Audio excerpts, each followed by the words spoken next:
নমস্কার বন্ধুরা, শিউলি রান্নাঘর চ্যানেলে আপনাদেরকে অনেক অনেক স্বাগত জানাই। আবার একটা নতুন রেসিপি নিয়ে আপনাদের কাছে হাজির হলাম। আজকে আমি সম্পূর্ণ নিরামিষভাবে মুগ ডালের কালিয়া বানিয়ে আপনাদের সাথে শেয়ার করব। তাহলে বন্ধুরা চলুন কিভাবে আমি মুগ ডালের কালিয়া বানাই আপনারা দেখে নিন। মুগ ডালের মধ্যে কিছু উপাদান মিশিয়ে নেব। লবণ, আদা, কাঁচা লঙ্কা বাটা, 2 চামচ বেসন,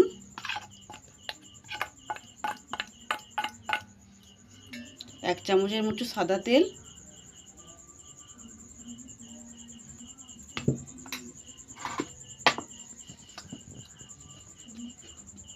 হলুদ গুঁড়ো।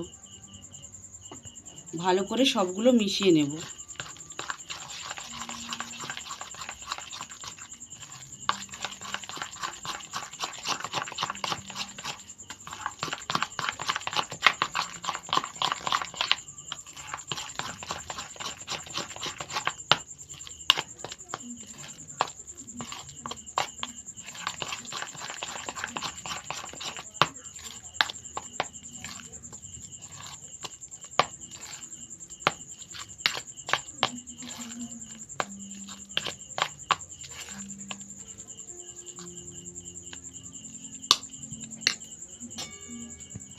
কড়াই আগে থেকে তেল গরম করতে দিয়ে দিয়েছি। এইবার বড়াগুলো ভেজে নেব।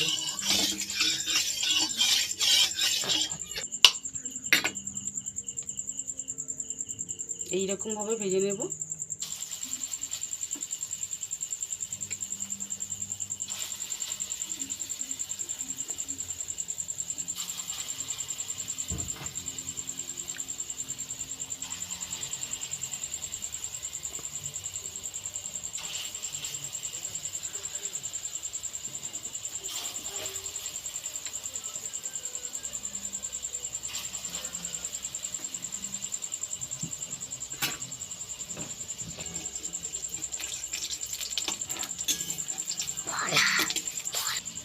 এইবারে বড়াগুলো পরের পিসটা উল্টে দেব যাতে ভালোভাবে ভাজা হয়ে যায়।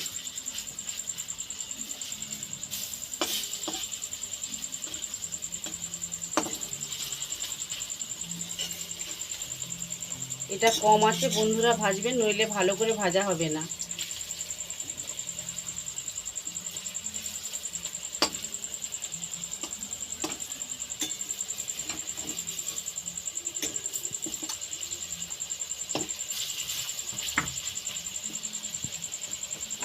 খুব ভালো করে ভেজে নিয়েছি, এইবার তুলে নেব।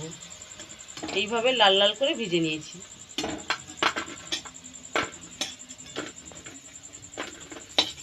পরের বড়াগুলো একইভাবে ভেজে নেব।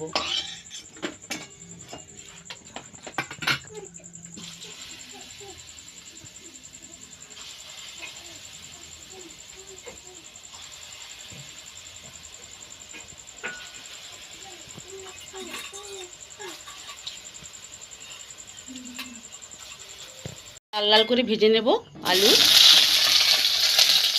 লবণ, হলুদ গুঁড়ো।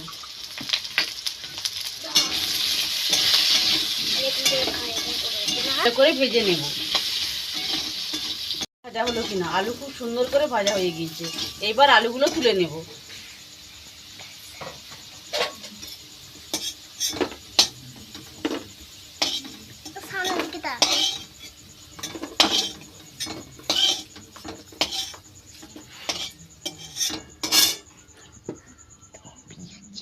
এই কড়ার মধ্যে আবার তেল দিয়ে দিলাম। দেবো 2টো তেজপাতা,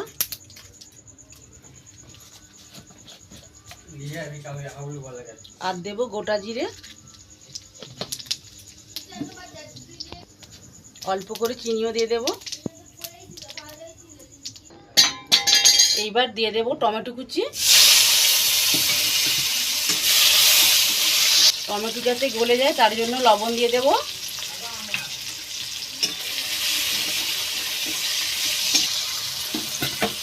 এইবার দিয়ে দেব কাঁচা লঙ্কা, আদা বাটা। আমি আজকে তরকারিটা কাঁচা লঙ্কা বাটাই করব।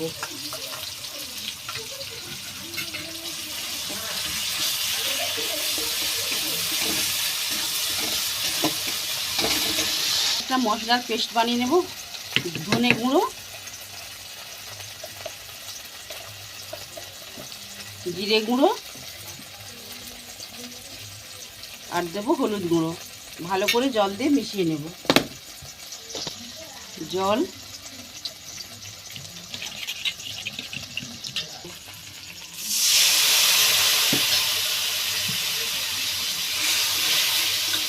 কালারটা ভালো আসবে বলে কাশ্মীরি রেড চিলি পাউডার দিয়ে দেব 1 চামচের মতো। এইবার ভালো করে মশলাটা কষিয়ে নেব।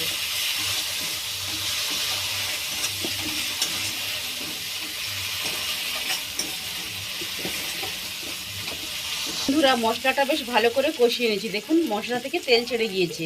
এইবার ভেজে রাখা আলু দিয়ে দেব, দিয়ে ভালো করে কষিয়ে নেব।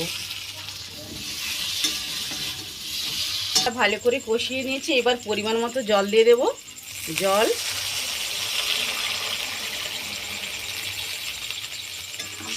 এইবার ঢাকনা দিয়ে আলুটা ভালো করে সেদ্ধ করে নেব। আলুগুলো সেদ্ধ হলো কিনা। আলুগুলো বেশ ভালো করে সেদ্ধ হয়ে গিয়েছে। এইবার ভেজে রাখা বড়াগুলো দিয়ে দেব। ভেজে রাখা বড়া, পরিমাণ মতো লবণ,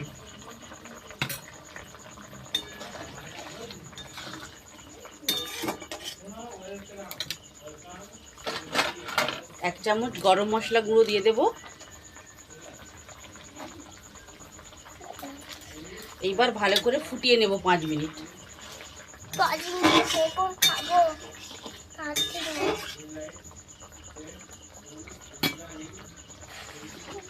নামানোর আগে 1 চামচ ঘি দিয়ে নামিয়ে নেব। ঘি দিয়ে ভালো করে মিশিয়ে নেব। বন্ধুরা, রেডি হয়ে গেল আমার একদম নিরামিষী পদ্ধতিতে মুগের কালিয়া। বন্ধুরা, রেডি হয়ে গেল আমার নিরামিষী পদ্ধতিতে মুগের কালিয়া। নিরামিষী দিনে আপনারা ভালোভাবেই এটা তৈরি করে খেতে পারবেন।